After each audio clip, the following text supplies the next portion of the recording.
is my little squirrel? In here. Are you eating macaroons? No, of course not. You forbid it. But I do have a question. What is that, my little spendthrift? Can I have a little more money to buy Christmas gifts? Oh, when will you learn to not spend our money recklessly? But Torvald, we can afford to spend extravagantly this year. Your new position at the bank ensures it. Nevertheless, you can't spend more money until that happens. Yes, I understand. Here, 2 pounds for my little squirrel. Thank you, Torvald. Anything for my little Nora. I knock at the door. What a nuisance. There's a lady at the door. A doctor came too. He's in your room. How do you do, Nora? Who recognized me? I should have known. Christine? How you've altered, Christine? The years have changed me. How are you? My husband died and I have no one to live for. How terrible. Yes. How are you doing? Things are good right now. Torvald is about to get a raise at the bank. That's good. But not too long ago, Torvald and I had to go to Italy because the doctors said that otherwise he would die. How did you get the money for the trip?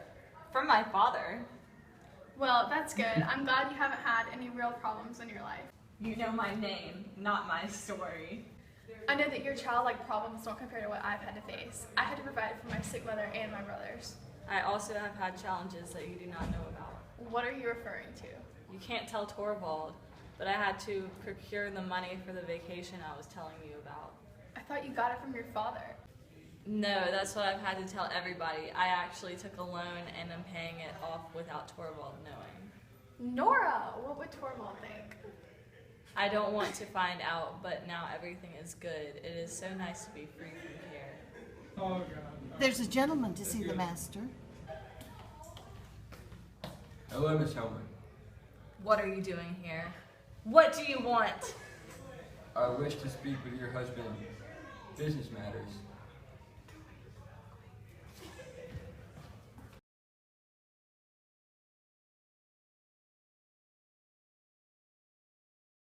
Who was that man?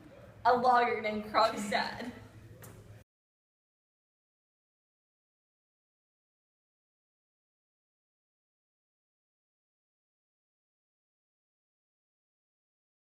Hello, Nora, and who is this young lady?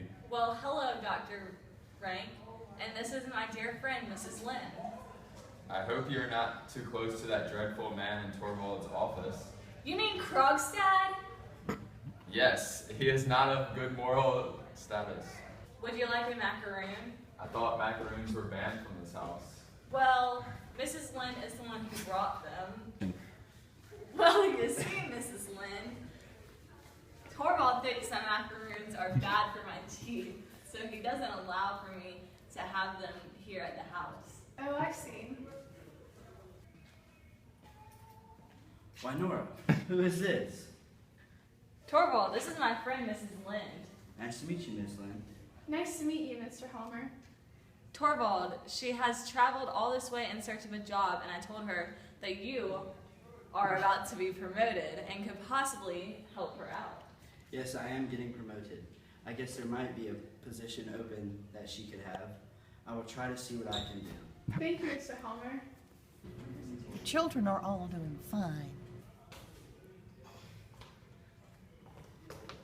Oh! My husband is at home! I'm not here to speak to him. I wanted to talk to you. About? I want you to tell Torvald that he cannot fire me. How much influence do you think you have? A wife can persuade her husband to do anything.